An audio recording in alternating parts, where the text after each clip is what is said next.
وہ 2 سال کی محنت ضائع کرنے کے لیے تیار نہیں تھے. یہ تو 70 سال کی محنت ہے. وہ باجوہ صاحب جو ہے وہ انہوں نے ایک بڑی زبردست، ظاہر ہے وہ آرمی چیف ہیں، پڑھے لکھے آدمی ہیں، وہ کوئی اور ان کا تجربہ ہے ظاہر ہے سروس کا. وہ کوئی کسی نے زبردستی کیا کسی نے رضا تحفے میں تو خدا نہیں دیا جیسے وزارت عظمیٰ ملی ان کو اور پتہ ہی نہیں چل رہا ان کو. اور ان کے اپنے بڑے قریبی جو جہانگیر ترین صاحب ہیں، انہوں نے آج کہ روڈ پکا میں ایک پریس کانفرنس کی ہے کہ جناب حکومت تو بڑی ناکام ہے، مہنگائی پہ قابو نہیں پا سکی، یہ ہے وہ ہے. ان کا گروپ جو ہے وہ بھی ایکٹیو ہو رہا ہے، پریس کانفرنس شروع ہو گئی ہے. بہرحال وہ انہوں نے جو میں نے کہا آرمی چیف نے، وہ 5 اکتوبر کو شاید 5 اکتوبر ہوگا میٹنگ ہوئی ہے کور کمانڈرز کی، اور وہاں انہوں نے سب کو میں نے پچھلے ویلاگ میں بھی شاید بتایا تھا، اس سے پچھلے ویلاگ میں، کہ ان کو اعتماد میں لیا تھا یہ وہ. اب ظاہر خبریں آہستہ آہستہ باہر نکلتی ہیں، وہاں کوئی اور صحافی تو بیٹھے نہیں ہوتے. وہ انہوں نے باقاعدہ ہر ایک کور کمانڈر نے یا 3 اسٹار جنرل نے جو فرمایا انہوں نے باقاعدہ خود اس کے نوٹس لیے.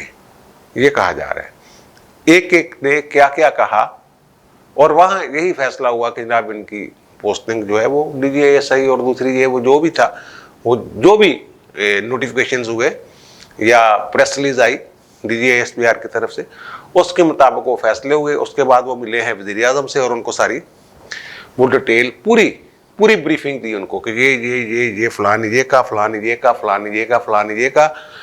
اور پھر قانون کے مطابق DGISI کے لیے پینل بھیجے جاتے، 3 نام بھیجے جاتے ہیں وزیر اعظم کو.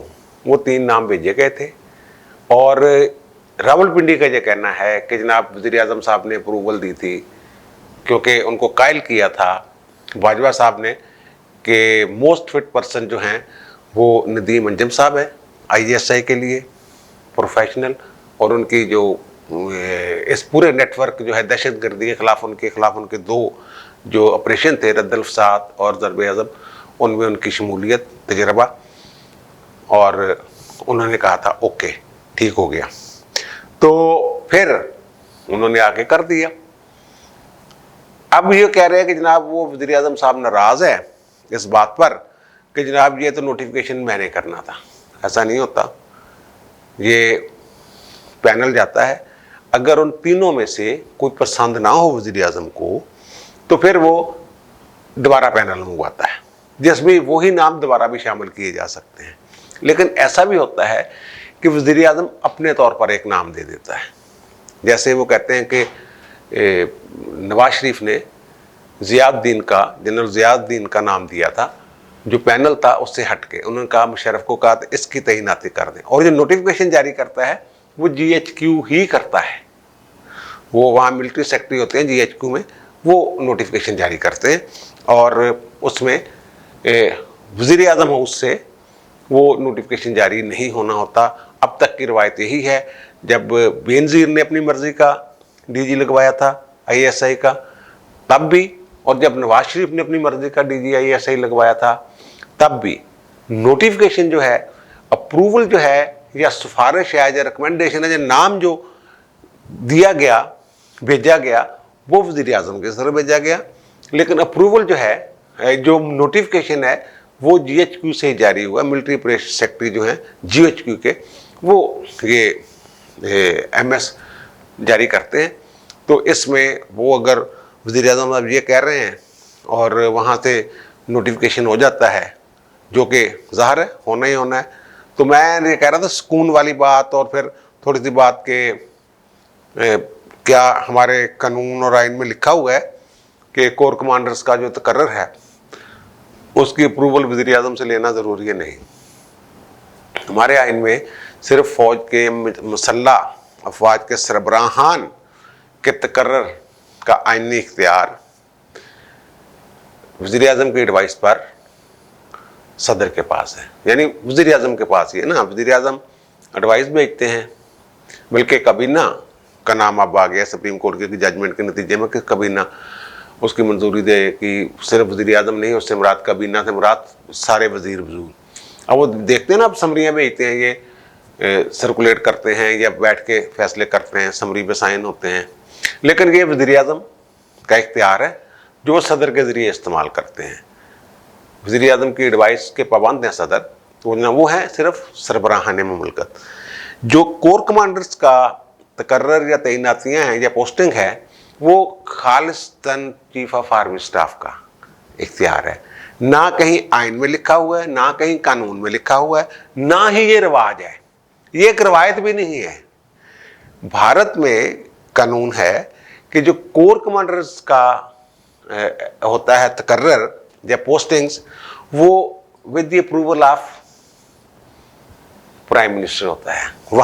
وہاں وہ جو سیکٹری ہوتا ہے دفاع کا، وہ بھیجتا ہے ایک سمری، اور پھر اس کی اپروول ہوتی ہے، پھر وزیر اعظم کی اپروول کے ساتھ اس کا نوٹیفیکیشن ہوتا ہے.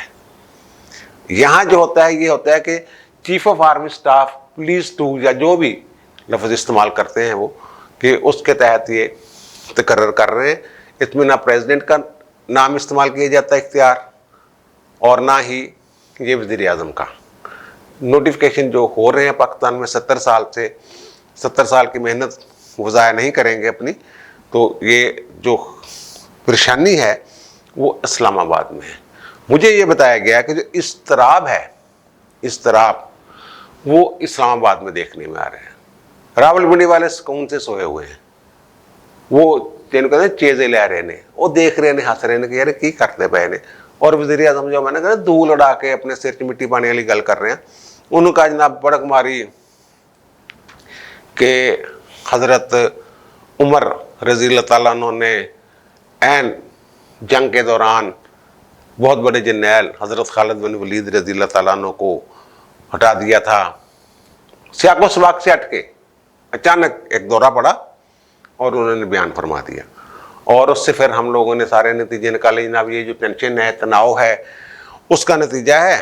اور وزیر اعظم صاحب نے انڈائریکٹ پیغام دیا ہے جنرل صاحب کو کہ جناب میں اگر حضرت عمر ہٹا سکتے تو میں بھی ہٹا سکتا ہوں. پہلے آپ حضرت عمر تو بنے بھائی صاحب، پہلے آپ حضرت عمر بنے. انہوں نے، آپ خود ہی کہتے رہے، قمیض کا صاحب، کرتے کا صاحب دیا تھا. آپ توشہ خانے میں جو گھڑیوں کا اور دوسرے جو قیمتی تحائف آپ لے کے بیٹھے ہوئے ہیں، ان کا حساب نہیں دے رہے. ایک بڑی دلچسپ بات میں بتا دوں، پاکستان کی تاریخ بلکہ دنیا کی تاریخ میں ایک بڑا دلچسپ کارنامہ ہے اس حکومت کا.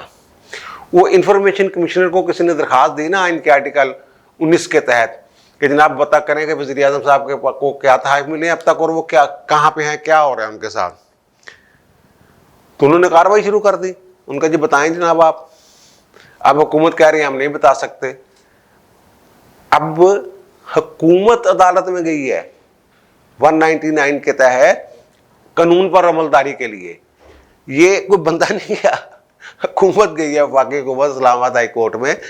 اور وہ جسٹس گل اورنگزیب صاحب نوٹس وغیرہ کیے ہیں اس پہ. یہ وہ انہوں نے کہا جناب جو انفارمیشن کمشنر ہے اس کو روکے کہ وہ ہم سے نہ مانگے کہ وزیر اعظم صاحب آپ کے پاس کیا تحائف تو جو بھی ہیں توشہ خانہ والوں سے کچھ نہ مانگیں، کچھ نہ پوچھیں. کیسے وہ پتہ نہیں عالمی قانون کی کسی کی لے ہیں بیچ میں، اور عالمی تعلقات کی بات بیچ میں لے ہیں، اور کہتے ہیں ہمارا یہ آئینی استحقاق ہے. اس کو انفارمیشن کمشنر مجروح کر رہا ہے. یہ پہلی دفعہ ہوا ہے.